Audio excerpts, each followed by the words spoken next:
یہ ہفتہ جو آج سے شروع ہو رہا ہے اس میں بھی مجھے پٹرول پر فی لیٹر 95 روپے اور ڈیزل پر فی لیٹر 203 روپے اضافہ کرنے کی تجویز دی گئی ہے، جسے میں نے آپ کی مشکلات کے پیش نظر ایک بار پھر مسترد کر دیا ہے، اور یہ بوجھ وفاقی حکومت نے ایک مرتبہ پھر خود اٹھانے کا فیصلہ کیا ہے۔ وزیر اعظم کا پیٹرولیم مصنوعات کی قیمتیں برقرار رکھنے کا اعلان۔ شہباز شریف نے قوم سے خطاب میں کہا پیٹرول 95 روپے، ڈیزل 203 روپے مہنگا کرنے کی تجویز مسترد کر دی۔ اس ہفتے کا 56 ارب روپے کا بوجھ وفاقی حکومت اٹھائے گی۔ متواتر 3 ہفتے کا 125 ارب روپے کا بوجھ حکومت نے اٹھایا۔ عالمی منڈی کے مطابق پیٹرول 544 روپے فی لیٹر ہونا چاہیے، مگر آپ کو 322 روپے میں مل رہا ہے۔ ڈیزل کی قیمت 790 روپے ہونی چاہیے تھی، آپ کو 335 روپے لیٹر میں فراہم کیا جا رہا ہے۔ ہم نے مہنگائی کے طوفان کو بڑھنے سے روک رکھا ہے۔ عوام کے معاشی تحفظ سے زیادہ کچھ عزیز نہیں۔ دنیا بھر میں پیٹرولیم مصنوعات کی شدید قلت ہے۔ مختلف ممالک میں پیٹرول پمپس پر قطاریں لگی ہیں۔ پاکستان میں صورتحال کنٹرول میں ہے۔ پاکستان امن کے لیے ثالثی کی ہر خلوص سفارتی کوششیں کر رہا ہے۔ فیلڈ مارشل مفاہمتی عمل کی کامیابی کے لیے کلیدی کردار ادا کر رہے ہیں۔ کوشش ہے خطہ اور دوست ممالک تباہ کن جنگ سے نجات پائیں۔ میں نے کئی بار ایران اور خلیجی ممالک کے سربراہان سے تفصیلی گفتگو کی۔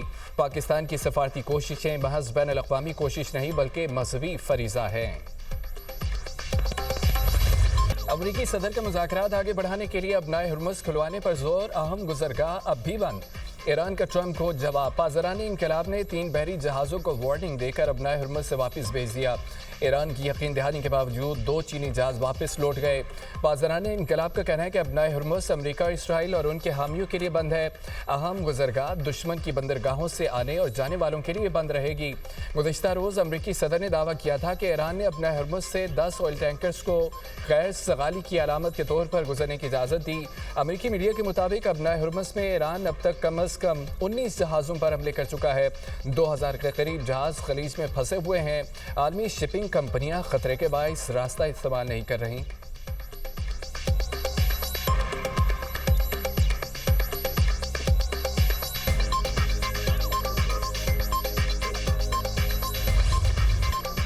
امریکہ کا ایران کی توانائی تنصیبات پر 6 اپریل تک حملے نہ کرنے کا اعلان۔ صدر ٹرمپ نے سوشل میڈیا پر بیان میں کہا کہ اقدام ایرانی حکومت کی درخواست پر کیا گیا۔ ایران کے ساتھ بات چیت بہتر انداز سے جاری ہے۔ امریکی صدر کی جنگ بندی نہ ہونے پر شدید کارروائی کی بھی دھمکی۔ امریکی میڈیا کے مطابق ڈونلڈ ٹرمپ کا مشرق وسطی میں مزید 10,000 فوجی بھیجنے پر غور۔ انفینٹری اور بختربند گاڑیاں بھی شامل۔ ایران میں زمینی کارروائیوں کے خدشات بڑھ گئے۔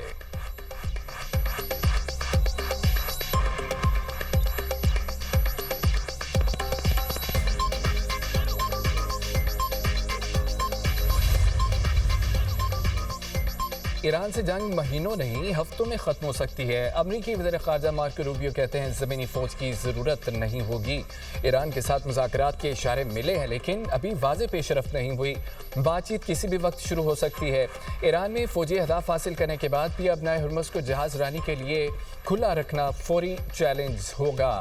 امریکہ اس کام کے لیے عالمی تعاون حاصل کرنے کی کوشش کرے گا۔ ابنائے ہرمز میں آمد و رفت محدود کرنا غیر قانونی اور ناقابل قبول ہے۔ ایران ممکنہ طور پر جہازوں پر ٹول عائد کر سکتا ہے۔ صدر ٹرمپ کو ہر قسم کی صورتحال سے نپٹنے کے لیے مکمل آپشنز فراہم کیے جا رہے ہیں۔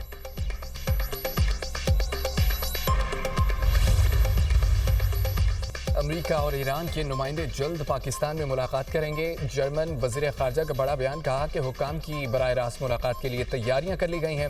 جرمن وزیر خارجہ کا روس پر ایران کو حملوں کے اہداف کی نشاندہی میں مدد فراہم کرنے کا الزام۔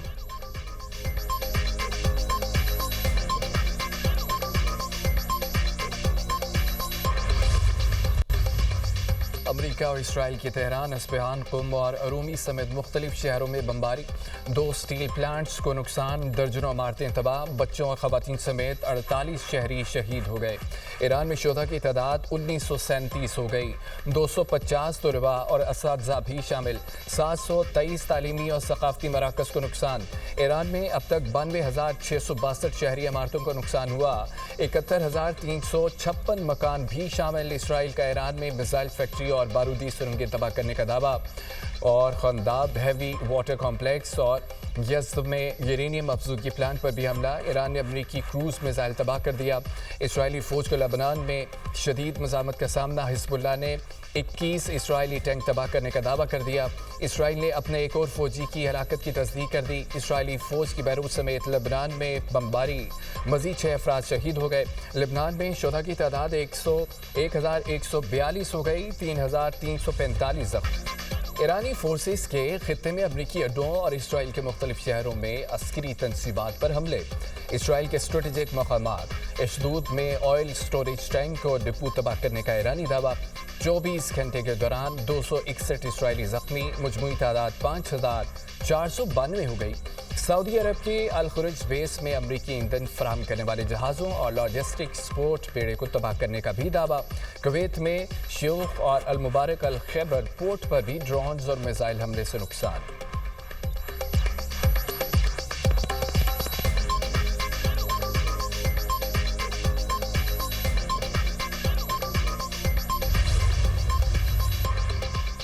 جہاں امریکی ہوں گے وہاں حملہ ہوگا، ایران کی دھمکی، ایرانی حکام کا کہنا ہے کہ مشرق وسطیٰ کے ہوٹل بھی ہدف ہو سکتے ہیں۔ امریکی فوجی شہریوں کو انسانی ڈھال بنا رہے ہیں، شہری امریکی فوجیوں کی رہائش گاہوں کے قریبی علاقے خالی کر دیں۔ ایران کا خلیجی ممالک میں ہوٹل مالکان سے امریکی فوجیوں کو کمرے نہ دینے کا مطالبہ، پاسداران انقلاب نے امریکہ اور اسرائیل سے منسلک صنعتی کمپنیوں کے ملازمین کو کام کی جگہیں چھوڑنے کی ہدایت کر دی، کہا کہ خطے میں امریکی شیئر ہولڈرز صنعتی کمپنیوں اور اسرائیل سے منسلک صنعتوں پر جوابی حملے کیے جا رہے ہیں۔ اسپیکر ایرانی پارلیمنٹ محمد باقر قالیباف کا امریکہ کو کرارا جواب، کہا کہ امریکہ اپنے فوجیوں کو اپنے ہی اڈوں پر محفوظ نہیں رکھ سکتا، خوف کے مارے امریکی فوجی ہوٹلوں اور پارکوں میں رہنے پر مجبور ہیں، امریکہ ہماری زمین پر کیسے اپنے فوجیوں کی حفاظت کر سکے گا۔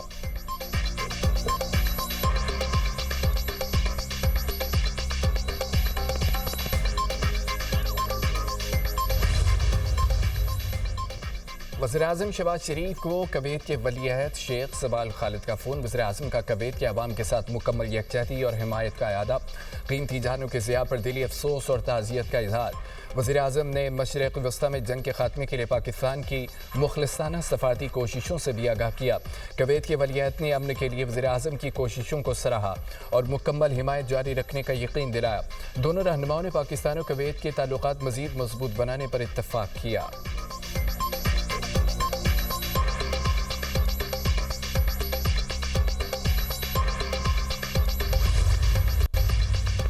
ایران کے خلاف جنگ میں امریکہ کو کم از کم 16 طیاروں کا نقصان ہوا، خیبر ایجنسی کے مطابق ایک F-35A طیارہ بھی شامل ہے۔ F-35A طیارہ 19 مارچ کو ایرانی زمینی فائرنگ سے متاثر ہوا، جس میں پائلٹ زخمی ہوا۔ طیارے نے مشرق وسطیٰ میں امریکی اڈے پر ہنگامی لینڈنگ کی۔ 2 مارچ کو کویت میں 3 F-15E طیارے دوستانہ فائر سے تباہ ہوئے۔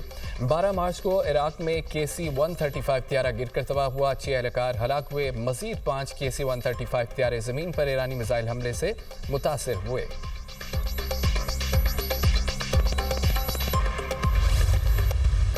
ایران کے تابڑتوڑ حملوں نے اسرائیلیوں کو رلا دیا، تباہی کا ذکر کرتے اسرائیلی میئر زارو قطار رو پڑا۔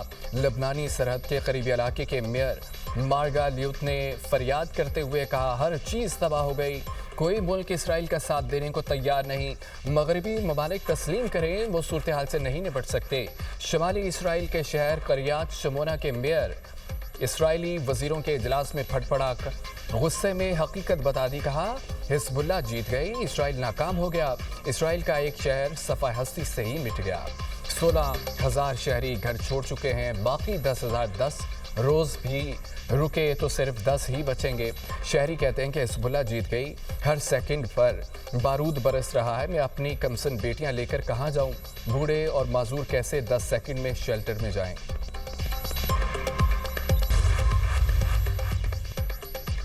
وزیر خارجہ اسحاق ڈار اور اقوام متحدہ کے سیکرٹری جنرل میں ٹیلی فونک رابطہ، مغربی ایشیا کی صورتحال اور عالمی امن و سلامتی پر تبادلہ خیال۔ اسحاق ڈار نے کہا ہے کہ تنازعات کی روک تھام اور حل کے لیے اقوام متحدہ کا کردار ناگزیر ہے۔ پائیدار امن کے لیے سفارتکاری اور مکالمہ ہی واحد مؤثر راستہ ہے۔ پاکستان اپنے اس موقع پر مکمل طور پر قائم ہے۔ انطونیو گوتریس نے پاکستان کی سفارتی کوششوں کو سراہا۔ اسحاق ڈار کا ترک وزیر خارجہ حکان فدان سے بھی ٹیلی فونک رابطہ عراقی اور بین الاقوامی صورتحال پر تبادلہ خیال، امن و استحکام کے فروغ کے لیے مکالمے اور مسلسل سفارتی کوششوں پر زور، دونوں رہنماؤں کا قریبی رابطے میں رہنے پر اتفاق۔ اسحاق ڈار کا مصر کے وزیر خارجہ ڈاکٹر بدر عبدالعاطی سے بھی رابطہ، خطے کی بدلتی ہوئی صورتحال پر تبادلہ خیال، امن و استحکام کے فروغ کے لیے مکالمے، تحمل اور مشترکہ کوششوں کی اہمیت پر زور۔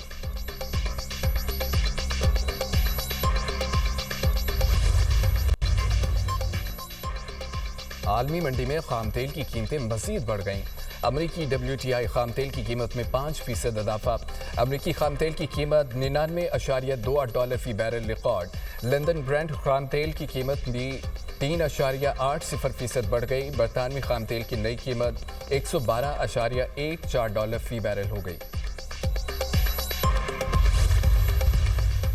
متحدہ عرب امارات میں شدید طوفانی بارشیں اور ژالہ باری، معمولات زندگی درم برہم۔ دبئی، شارجہ، ابوظہبی، عجمان سمیت کئی ریاستوں میں موسلادھار بارش۔ راس الخیمہ میں سیلابی صورتحال، سڑکیں تالاب بن گئیں۔ نشیبی علاقے زیر آب آ گئے، ٹریفک کا نظام بری طرح متاثر، کئی مقامات پر گاڑیاں پھنس گئیں۔ شہریوں کو غیر ضروری سفر سے گریز و احتیاطی تدابیر اختیار کرنے کی ہدایت، ساحلی علاقوں اور وادیوں سے دور رہنے کی بھی ہدایت۔